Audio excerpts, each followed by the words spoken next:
ऐसन सुंदर बगिया छोड़ी के तू कहाँ चली गइलू हो।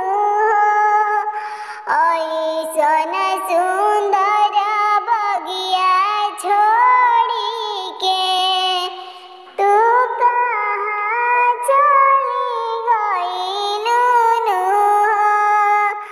अरे अरे बेटी दुलारी बेटी तोहर मीठी मीठी बोलिया हो। अरे अरे बेटी दुलारी बेटी तोहर मीठी मीठी बोलिया हो।